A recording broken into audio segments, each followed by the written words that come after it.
Hei, Suomen kädentaidot-messut Tampereella on tulossa jälleen marraskuun puolessa välissä, eli 14-16 marraskuuta. Ja meillähän on tuttuun tapaan myös näitä asiakasretkiä sinne, eli bussit lähtee perjantaina Seinäjoelta ja lauantaina Vaasasta.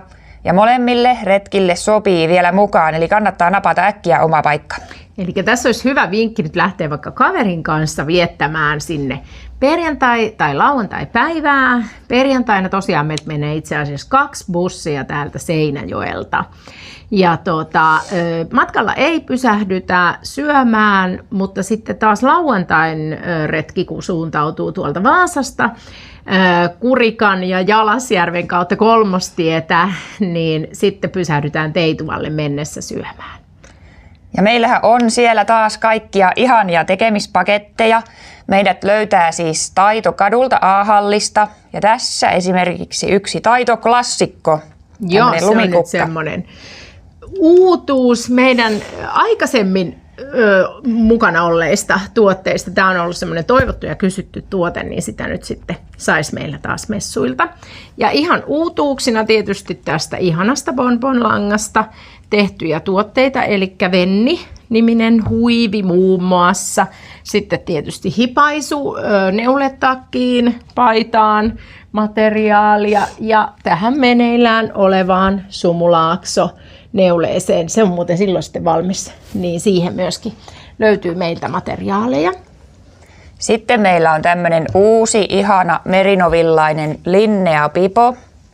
Ja näitä löytyy sitten useammassa eri värissä. Tämä on ihanan pehmeää merinovillaa. Ja näytätkö sinä niitä? Joo.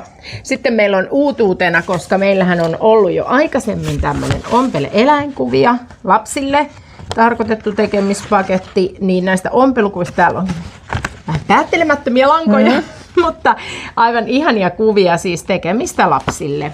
Ja siitä on nyt sitten tullut myöskin uutuus, eli tämmöinen, missä löytyy muun muassa dinosaurus ja kameleontti ja nalle ja yksarvinen. Sitten minä olen ehkä eniten innoissani tästä. Meidän mukaan lähtee myös Pörri ja hän esiintyy myös taitolavalla perjantaina ja sunnuntaina. Eli miten valmistetaan tämmöinen Pörri? Eli siellä katsomista kyllä riittää yllin kyllin siellä messuilla ja tietenkin meidän osastolla on sitten uutuuksia.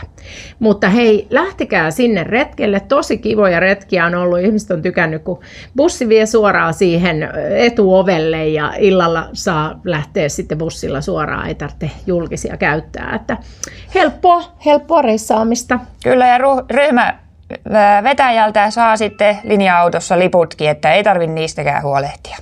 Joo, ilmoittautumaan.